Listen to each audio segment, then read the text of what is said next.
We are now talking to ESPN talent producer Katie Hennessey. What's going on, Katie? Hi, how are you guys? We are good, man. I mean, look at Speedy. I mean, he never does his hair. You look great. You have a nice little bow in your hair. Speedy. Thank you. My mom made this.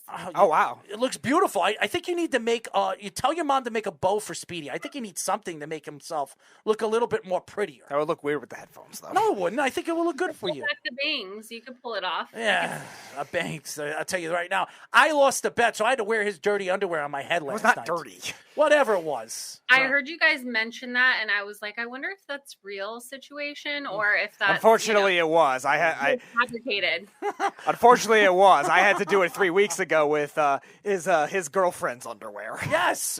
Listen, he lost the bet, and he had to. I would have rather worn my girlfriend's underwear than his underwear. Okay, at least it has some kind of smell to it. Speedy was he had it in a double bag. Okay, he pulled it out like it was dirty. Okay, and I had to put that on my head like a do-rag. But anyways, just enough said on that.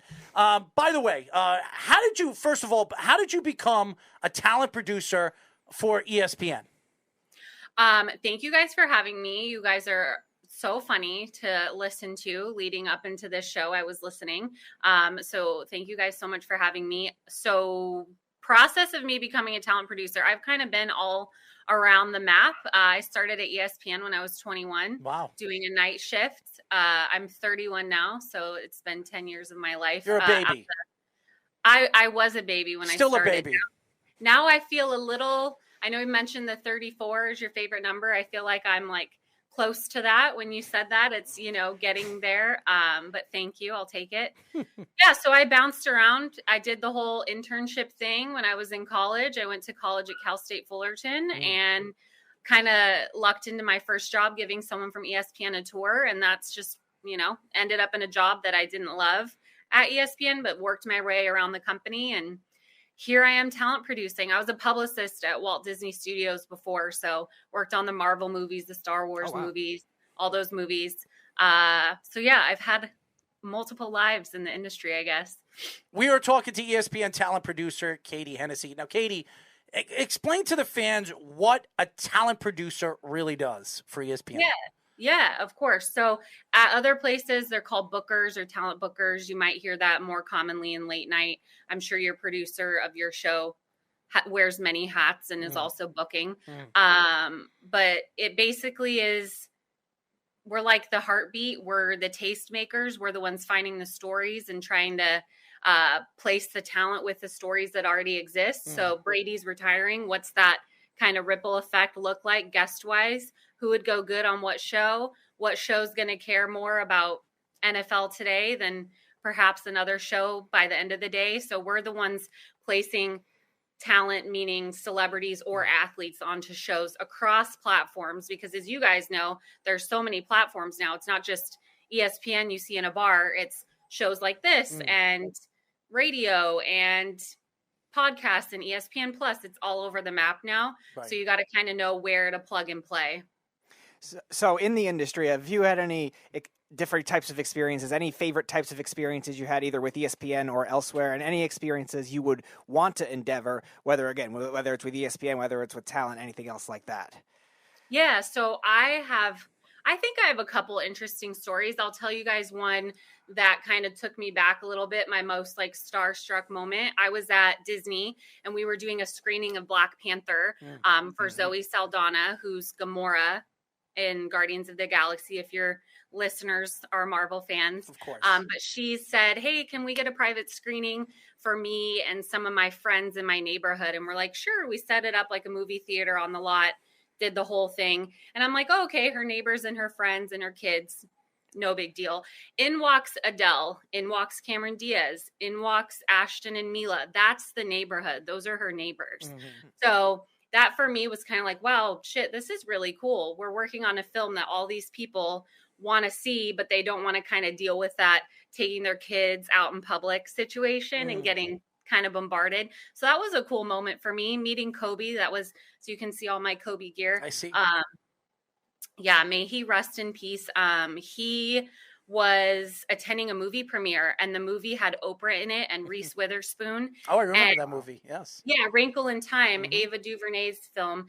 And I remember walking into the theater, and he had to post up by the front of the theater and just let people come to him. Like in a room where Oprah is in the room, everybody gravitated towards Kobe. So that was a really cool moment to talk to him. And like, he only wanted to talk about his girls and sports and women in sports. So I was like all ears listening to him. It was really cool to see him in that like not player mode, Yeah. more the dad husband mode. You know what I mean? Absolutely. As you guys know, we were talking to ESPN talent producer Katie Hennessey. You know, it's so funny because I actually had an opportunity. I did some internships over there at ESPN, and I'm not a big Stephen A. Smith fan. Everybody knows me on this show.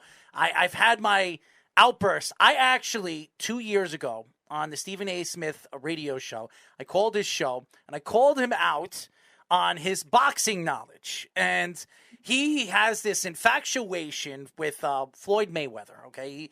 I know Floyd. I think he's the greatest boxer of all time.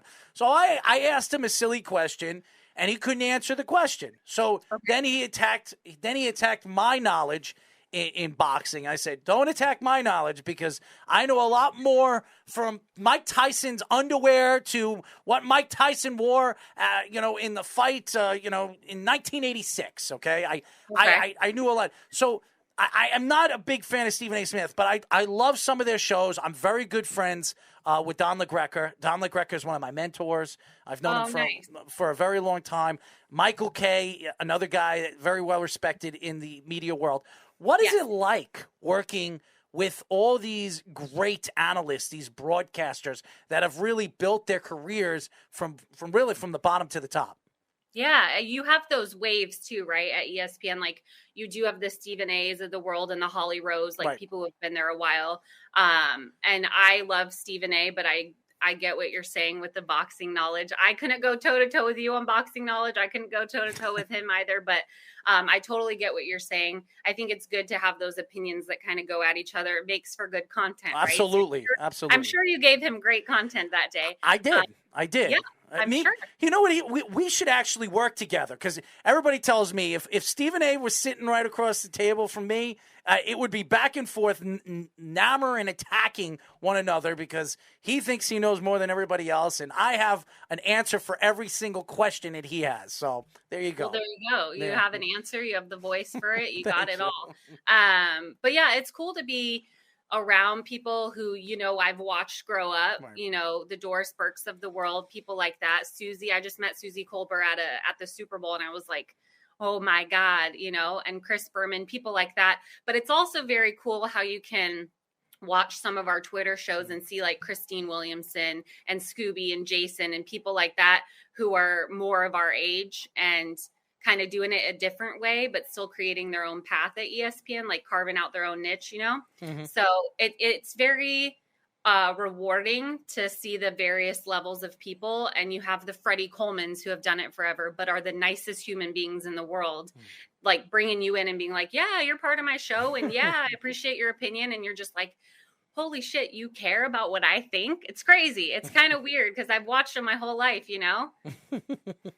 So in terms of the, I guess, expansion of like just in general with ESPN, since you started working there, we've seen a lot of them with the college football, especially now getting a lot of coverage, college basketball now. You have the ACC and SEC networks that are owned by that, and now hockey all of a sudden too. So what are some of the main differences, both in terms of the sports and also in terms of like the approach that they have that you've seen over there, and some of those people, those newer people you got to meet amidst all that? Wow, these questions, you guys are good.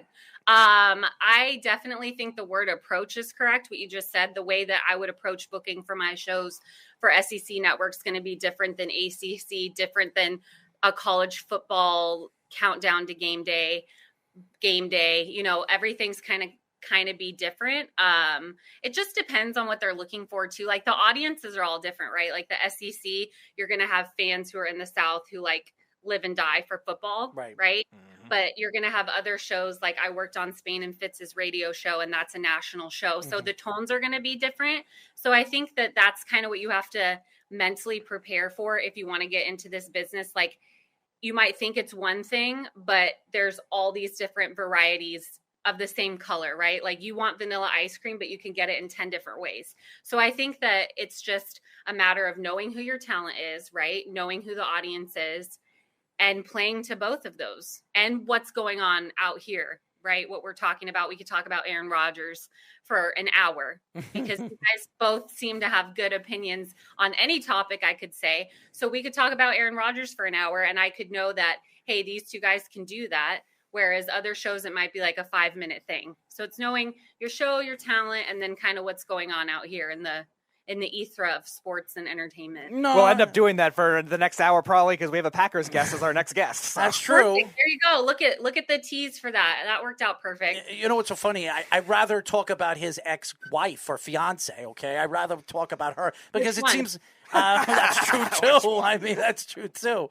But it's so funny because everybody likes to throw Aaron Rodgers under the bus, but Aaron Rodgers to me is the best all-around player right now in the NFL. He's been the best all-around player in the NFL besides Aaron Donald in the last 5-6 years.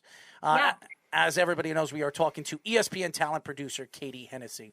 You know, it's so funny because we all know we before we had this show and before we were going to interview you, you told us that you were an LA fan. Nathan told me that you were going out to LA for the Super Bowl. So what was it like celebrating your LA Rams in the Super Bowl, Matthew Stafford winning the Super Bowl for your team after everybody was throwing him under the bus saying, oh, this guy can't do it, he can't do it. Meanwhile, he comes from the Lions. He wins the Super Bowl his first year with the LA Rams. And then I saw a couple of pictures. You had a couple of pictures with Clayton Kershaw. What was it like going to some of those parties out there celebrating your LA Rams winning the Super Bowl? I know I should add a Super Bowl banner in here of my Rams. I guess I can claim them as my Rams. I feel like LA fandom sometimes is like, oh, the Kings won. Go Kings, go. Also, can we just say that Matt Stafford and Aaron Rodgers have the same amount of rings now, right? That's true. Let's keep that clear. So people who are talking shit on Matt Stafford, there you go. At the end of the day, all things considered, you know what I mean? Obviously different careers. But I was talking so much trash at the Super Bowl in the same row as a bunch of Bengal fans. I was like, if we pull this off, I'm going to get a tattoo of an LA on me. And everyone's like, okay, sure. And I'm like, sure enough, there it is. Look how small it is. It's tiny. I know. I'm trying to go with like the tiny, cute, like girly look. But yeah, I never did like having the Dodgers win was like my whole heart. And then the Lakers, I love the Lakers as well. And then now another team, it's just like the city of champions. And I think it would have been cool to have one giant parade, but the moment has kind of passed for the 2020 teams. But yeah, Kershaw, that was amazing. That was part of what I did with ESPN, our pre-tailgate party. I kind of took my breath away a little bit because Clayton Kershaw to me in LA is like Kobe, right? Yeah. Like, yeah, they've been at the same team forever. Fingers crossed he doesn't go back home to Dallas and the Rangers or whoever. I hope he finishes his career as a Dodger. But it was cool, those parties and whatnot. I didn't go to a ton of them. I went to a couple of things while I was out there. I'm personally a little nervous about COVID still. But once you're in the moment, everything feels normal again. And it's just like, oh, the difference is I have a mask on. But I've never been to a Super Bowl before. So the whole thing felt abnormal until like an hour or two into it. And I'm like, oh, all right. You know, Bryce is right there, Bryce Young and Clayton Kershaw and Chris Berman. And you just kind of look around, Matthew Berry, and it's fun. It's a wild experience. And I look up and I'm like, what am I doing? Like, why am I here? You know, it's just one of those kind of moments where I'm sure you guys have interviewed people where you're like, is this me? What, you know, like, I can't believe it.